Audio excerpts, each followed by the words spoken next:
Hello, everyone. I hope you're having a good night. Tonight's story is from r slash no sleep by the Reddit user fandom slash underscore canon. And the title says, I'm an ER doctor. Panic attacks aren't what you think they are. And it reads, sometimes people really do die for no reason. And I don't mean a senseless killing or a tragic accident.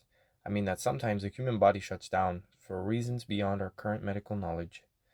We know that it starts either in the heart or the autonomic nervous system, but beyond that, we in the medical field are stumped. I'm an emergency physician working in a major city, and I'd like to break the silence on the issue, but that would be career suicide. So I'll do it anonymously here. It happens more than you might think. A young, healthy woman goes to sleep and just doesn't wake up the next day. A middle-aged man collapses on the sidewalk, and we always come up with an excuse of how it happened. The woman's doctor will dig into her medical history and find out she admitted to doing cocaine at a party in college. Or the middle aged man's grandfather died of a heart attack, so he probably had a congenital defect that led to a sudden cardiac death. The problem is, a heart attack is sudden cardiac death. Our and sudden cardiac death are two different things. And an overweight 80-year-old smoker having a heart attack doesn't explain why his 45-year-old half marathon running grandson's heart simply stopped beating one day on his way to the corner store. So it's so much easier to explain away the problem if they have a current medical condition. Oh, he has diabetes. That's why his heart stopped. Never mind that. His diabetes was well managed and he followed his medication regimen religiously. Oh, she had that flu, which we often forget kills people every year. Yeah, it does, but not normally. 70-year-old varsity volleyball players with no underlying health problems. Sometimes a sudden death occurs and causes an accident, which makes covering up the real cause easier. Heck, we don't even need to cover it up, since half the time we don't know about it. I remember learning about the condition back in med school. During my pathology rotation, I was naturally pretty good at this subfield and considered specializing in it for a time before going to the emergency medicine route. The attending took a liking to me and asked me to take a look at something. I'd like to say I was in the morgue doing extra credit because I was such a badass student.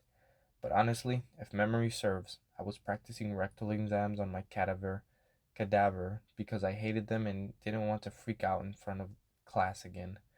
I found the pathologist in the adjacent room looking at the nude corpse of a 30-year-old woman with a Y incision across her torso. She had bruises and lacerations across her face from an airbag. No damage to her hands or wrist though, which sometimes happens when airbags deploy, but isn't consistent enough to be suspicious alone. She also had a bruise stretching from her left shoulder across her chest, a common injury caused by seatbelts, and I was told the autopsy revealed her spleen had been contussed. Again, something consistent with seatbelt related injuries. The only problem was that was the only internal damage the doctor could find. Her lungs, heart, and brain showed no significant pathology. She hadn't bled out internally. Analysis of her blood showed elevated levels of troponin, a marker often used to diagnose heart attacks, but no infarctus were found in her heart. Witness said that she went limp before her car swerved off the road. Perhaps she fainted, you might think. Just because she lost consciousness before crashing doesn't mean thousands of people are dropping dead every year from an unknown cause. After all, her autopsy revealed she had a blood alcohol concentration of 0.03%. So that probably contributed to her loss of consciousness, right? Now you're thinking like a doctor. Why consider the facts when you can neatly file this away with many alcohol related accidents that occur every year? A BAC of 0.03? What a joke. That's well under the legal limit, as I'm sure you know, and with no other drugs or even prescribed medications in her system, the likelihood that the amount of alcohol found in the small beer knocked this woman out is absurd to me. She had a history of enjoying a few drinks each week, so it's not like this was for her first time. But her friends and family said she had been under a lot of stress lately and wasn't sleeping well, so the hospital was able to latch onto that as an explanation. A little bit of beer plus a whole lot of stress and poor sleep, that can make someone lose consciousness at the wheel, right? If that were the case, everyone I went to med school would be dead 100 times over. Heck, not just med students, the whole damn country's experiencing an epidemic of stress and poor sleep. But it's more comforting to believe this explanation than the alternative. Let's ignore, of course, the fact that her body didn't have enough damage to account to her death. I noticed a Frankenstein cut across the woman's scalp. That meant the pathologist had examined her brain, and I asked if there was any damage to it. He said there wasn't, and asked me what I thought I should do. I told him to re-examine the brain for any neurological reasons. The woman might have suddenly fainted. He said he wouldn't. Then I asked why. He replied, because if I don't find anything, it draws attention to the fact that she died of nothing. Leave just enough ambiguity, and family can make peace with it. Those words stuck with me. You've heard about this unnamed, unspoken condition before, too. When it happens to celebrities, it makes the news. Thankfully, the media love dragging famous people's names through the mud. So when they die of nothing, you hear about every unhealthy habit they ever had and every drug they ever took. The cause of death is always some horrible celebrity behavior that us normal people don't engage in, so we don't have to worry. And it cracks me up when the media outlets all pick different explanations to run with. Remember that TV star we all watched growing up who died a few years back?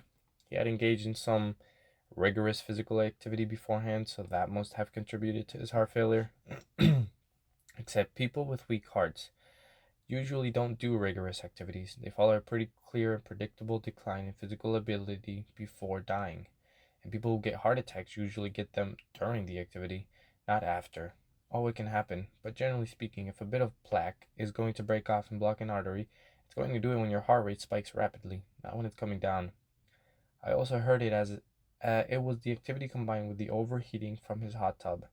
Or no, it was that he actually passed out first and then drowned. No, wait, it was everyone's favorite culprit, drugs. And the reality is no one knows how he died. A martial artist star known for his extreme physical fitness gets rushed to the hospital with what they said was swelling in the brain, but I also heard he died of an allergic reaction to a headache, headache medication, or whatever toxicity due to the liquid diet he was on. Heck, I even heard he died because he ate hashish, which is a concentrated form of marijuana that has been linked to zero deaths, or one, I suppose, if you believe killed this guy.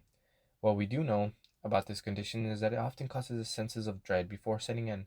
A full-blown panic attack are seen in roughly 50% of cases, and before you comment about how panic attacks can't kill you, let me ask you this. How do you know? How do you know a heart attack isn't just a panic attack that kills you? Their symptoms are often the same. Maybe an aneurysm is what happens when a panic attack raises your blood pressure so high it comprises the lining of blood vessels in your brain. Remember that pop star from like 15 years ago? He died because his doctor wouldn't say no to him and kept giving him drugs. And then the doctor got in trouble. But what were the drugs he was taking? It was something to help him sleep because he suffered from terrible fits of anxiety. So did the drugs really kill him? This was the hardest pill to swallow. This is the reason not just medical community but the world at large has agreed to his cooperative lie. Your anxiety is right. You can't just die for no reason. It's not a conspiracy. It's not something us doctors cooked up to control the masses. Everyone knows it, on some level. We all know life is fragile and random. We all know that those sudden bouts of dizziness and tightness in the chest and feelings of dread can't just be benign. They're warning us of something biological that we don't yet understand. Why in the name of God would we evolve to experience panic for no reason? But there is a reason. Chronic anxiety. Do you really believe that? Do you really believe that the fixed evolution gave us to dealing with stress over long periods just to imitate a heart attack instead of, I don't know, maybe making us better at handling stress? But my doctor said. Exactly. Your doctor said, and I'm here to tell you that your doctor is either wrong or lying to you. It's not out of a malicious intent. It's to help people to live their lives normally without constant fear looming over them. While we researched this issue and tried to understand it better and hopefully find a treatment for it, I was one of the doctors that was wrong. I believed a lie myself, or I pushed the truth down somewhere inside me, choosing not to fully understand what the pathologists had tried to teach me in medical school. This has been mostly an essay so far, so let me try my hand at a bit of narrative to show you exactly what broke the spell for me, what woke me up from the illusion, so to speak. Abby was a 26-year-old female. She was admitted at my hospital's emergency department at 1:30 a.m. reporting shortness of breath, chills, shaking, and tachycardia. Since any symptoms that can be heart related are assumed to be so until proven otherwise, she was sent back to me right away. Her heart rate was 128. Not great for sitting down, but to be honest, that's roughly what you experience on a light jog. Blood pressure was 149, 90. Not great, but working in an ER, I'd seen much worse on people who walked out the next day. So tell me, what do you do for work? I said, as I applied the electrodes for EKG to her skin. She hadn't requested a female doctor and was perfectly comfortable being shirtless with me. She just wanted to find out what was wrong with her. I'm a paralegal, she said, quickly between breaths. I hear that's hard work. Is that true? It may seem weird to have casual conversation with someone in the throes of a panic attack, but casual conversation and focusing on simpler, familiar topics can help ease people through them. Also, though I've never read this in any medical literature, I believe talking can help regulate their breathing and return their CO2 levels back to normal.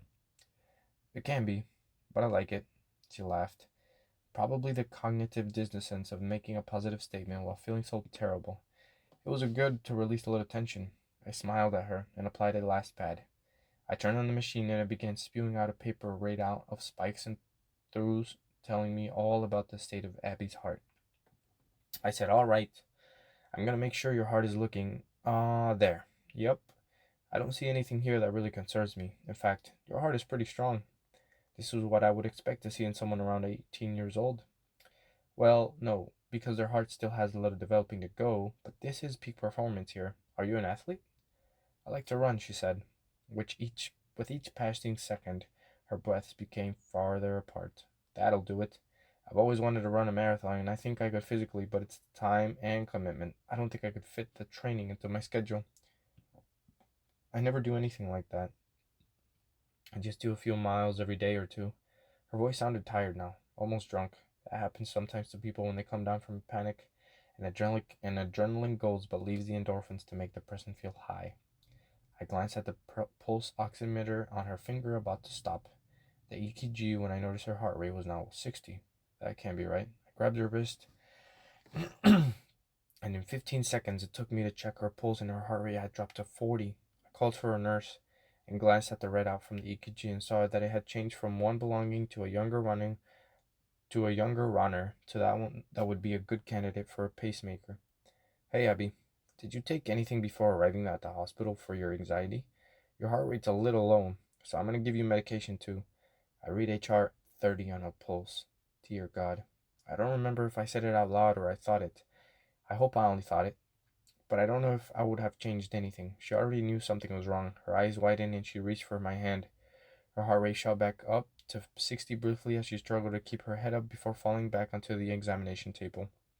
The paper continued to print from the EKG, the spikes and throughs cutting paper sharply on a flat line that would stretch on forever if I didn't turn off the machine. I realized I was clutching her hand in mine. I let it go, and it hung off at the end of the table. Dead. And that's the end. Dang. I mean, that was a pretty good story. I think what makes it scary is that it's a true story, but also that it feels very real. This is something that can happen. Uh, I've dealt with anxiety before, and it's terrible, but not to that level. Uh, that's scary. We can just die whenever. I just hope it's not at a young age, and yeah, we'll live a long life. I think these scary stories that are more based on real events maybe feel like scarier because they're true, but I like non-fiction scary stories. Let me know if you want me to do more fiction or non-fiction. I'll do both. It doesn't matter. As far as they're scary and they make you sleep and they relax you. Tell me if you want me to speak louder, lower, faster, slower, more relaxed. It doesn't matter. It's it's like a test channel. Thank you for staying to the very end if you're here, and subscribe, like, comment, everything. If you don't want to, I don't care. Do whatever you want, and have a good night. Thank you for listening.